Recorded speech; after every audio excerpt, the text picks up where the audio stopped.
જય શ્રી કૃષ્ણ ફ્રેન્ડ, આજે આપણે બનાવીશું દહીં વડા, પણ એમાં અડદની દાળનો આપણે ઉપયોગ કરવાનો નથી. ચાલો તો આપણે દહીં વડા બનાવવાનું ચાલુ કરીએ.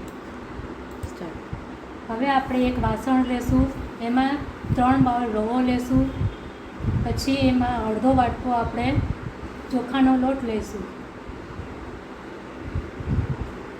આપણે રવો કોઈ પણ લઈ શકીએ, બારીક બી લઈ શકીએ અને જાડો બી લઈ શકીએ.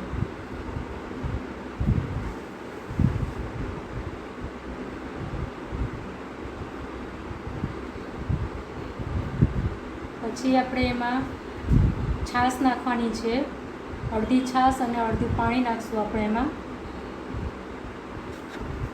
તમે એની જગ્યાએ દહીં પણ લઈ શકો છો.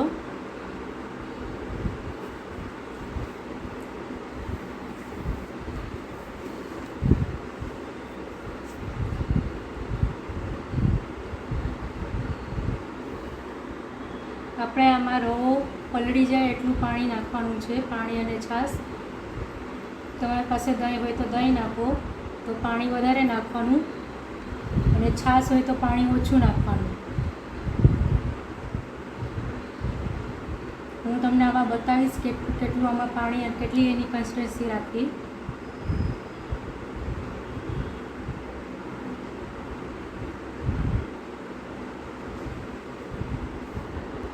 જો આપણે કેવી રીતે રાખ્યું છે એ જો ચમચામાં લઈને તમને બતાવું છું.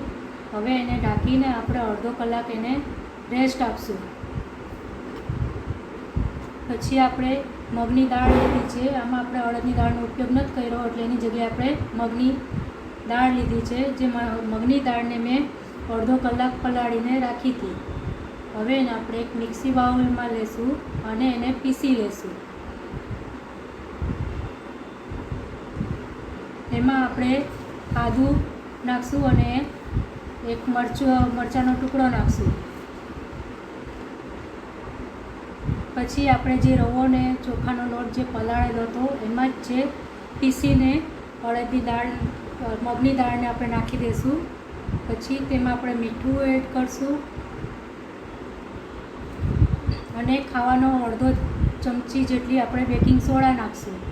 પછી તેને હવે આપણે 5 થી 7 મિનિટ એને ફેટી લેશું.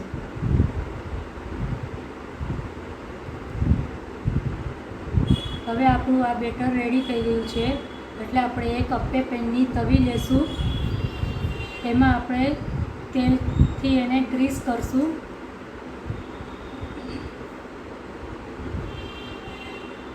આ વડા ખાવામાં એટલા ટેસ્ટી બનશે ને, એમને બી તમે ખાઈ શકો છો. ડાયટવાળા બી એને ખાઈ શકે. જે તળેલું જેને ન ખાવું હોય એ અપ્પે તવીમાં બનાવીને ખાઈ શકે છે. પછી આપણે જે બેટર રેડી કર્યું હતું એને આપણે અપ્પે તવીમાં નાખી દઈશું.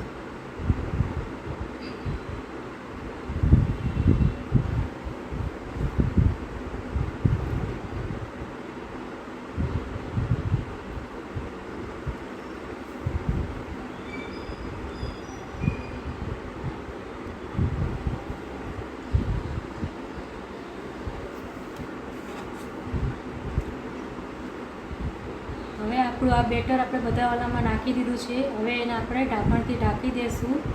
ને હવે બીજી બાજુ એક ગેસ ઉપર આપણે પાણી ગરમ કરવા મૂકશું. એમાં આપણે બધો મસાલો નાખવાનો છે. હિંગ નાખશું, મરચું નાખશું અને મીઠું નાખશું. પાણીને આપણે વધારે ગરમ નથી કરવાનું, ખાલી હુંફાળું જ રાખવાનું છે.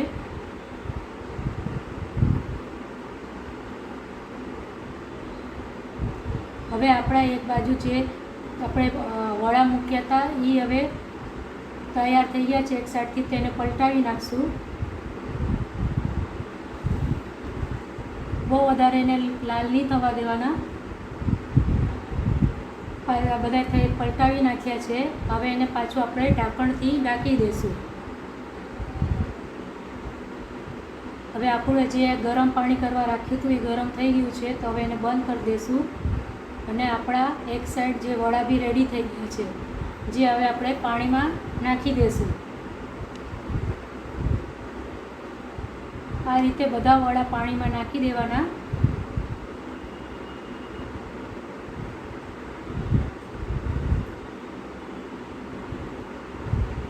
જો આપણા વડા કેવા સોફ્ટ અને જાળીદાર બન્યા છે.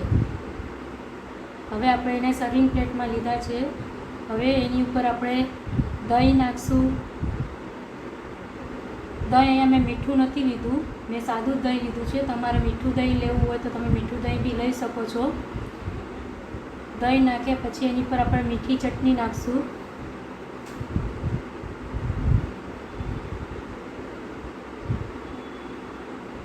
મેં આમાં મીઠી ચટણી મેં ખજૂર ને ગોળની બનાવી છે.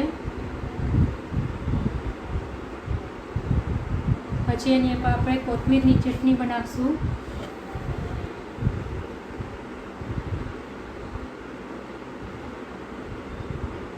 પછી એની ઉપર આપણે શેકેલા જીરાનો પાવડર નાખશું.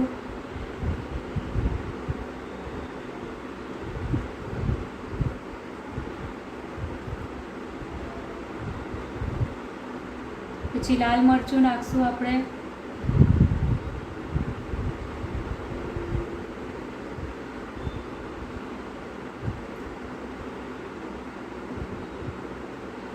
આપણા દહીંવડા રેડી છે. તૈયાર છે આપણા ડિલિશિયસ દહીંવડા, જે ખાવામાં એકદમ સોફ્ટ અને સ્પંજી છે. તો જરૂરથી ટ્રાય કરજો અને મને કોમેન્ટમાં કહેજો કેવા બન્યા છે. चैनल को लाइक करें और सब्सक्राइब करें। धन्यवाद।